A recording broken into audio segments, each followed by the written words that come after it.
suppose I have a series 13579, right? 13579. Average of this series is sum of the quantities. Sum is 25 divided by number of quantities. It is 5. 25 by 5 is 5, right? 25 by 5 is 5. Now, how did I find the average? I added all the terms in the given series divided by totally 5 terms. Then I got the average. Now, instead of doing all those things, 13579. This is in arithmetic progression, right? This is in arithmetic progression. Arithmetic progression means the common difference between the consecutive terms should be same. If the series is in arithmetic progression, average in arithmetic progression, it is always given by first term plus last term divided by 2. First term plus last term divided by 2. What is 1 plus 9? 10. What is 10 by 2? 5. That is what I got the average. Or it is also equal to second term plus second last term by 2. 3 plus 7 is also 10. 10 by 2 is again 5. Or it is also equal to third term plus third last term by 2. But in this series, third term and third last term, they both are same.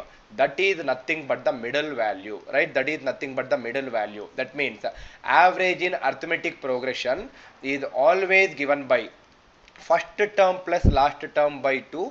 It is also equal to the middle value. If there are even number of terms also, it can be even, it can be a middle value, right? Now see here, listen to this carefully. Let me carry forward this concept to my next question. Listen carefully, sir.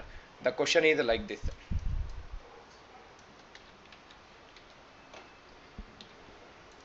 This is your question. See here.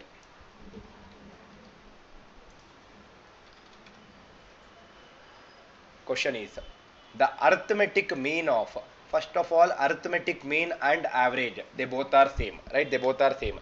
The arithmetic mean of first 20 multiples of 7 and the first 30 multiples of 3, it is how much, right? It is how much they are asking in the question. Now listen carefully, do not write anything, first listen to this carefully. Now first of all, first 20 multiples of 7.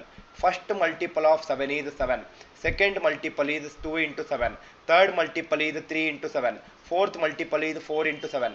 20th multiple is 20 into 7. That means it is 140.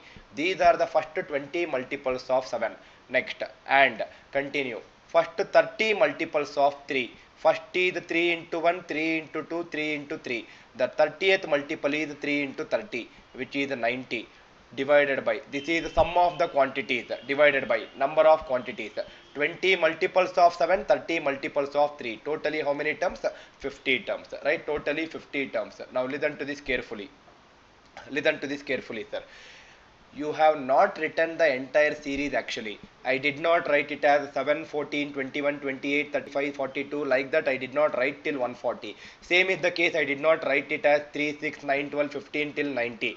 But still I can find the sum very easily, right? I can still find the sum very easily. Now see here, I just now told you that this is nothing but 7 to 140, right? This is nothing but 7 to 140. Can I say that average of this series 7 till 140, it is first term plus last term divided by 2, right? It is first term plus last term divided by 2. First term plus last term, it is nothing but 147, right? It is nothing but 147 divided by 2. So it is average is 147 divided by 2. But you should multiply, to get the sum you should multiply with the number of terms 20. It is 147 into 10. It is 1470. I hope you understood. Next one is 3, 6, 9, 12. You need not write the entire series. Average of this series is first plus last divided by 2. 3 plus 90 is 93. 93 divided by 2 is the average. But to get the sum of this entire series, I will multiply by the number of terms. How many terms are there? 30 terms. 93 into 15. It is 1395. Whole thing divided by 50, right? Whole thing divided by 50. Now I should simplify this. If I add these two, it is 2865 divided by 50. Now see here, Do not waste your time in simplifying 2865 divided by 50 and waste your time. Now see here, sir. Think logically. First of all, 2865, it is not a multiple of 50, right? Because multiple of 50 will always end with 0 at the end. 50, 100, 150, 200. Any number which is a multiple of 50 will end with 0, but it is ending with 5. So it is not a multiple of 50. That means answer will not be a whole number.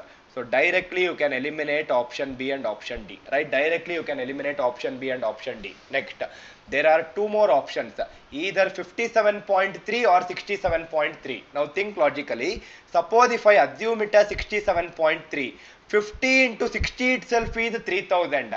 Why will I get a number? But I am getting a number 2865 which is less than 3000. So answer can never be greater than 60. Answer cannot be 67.3 also.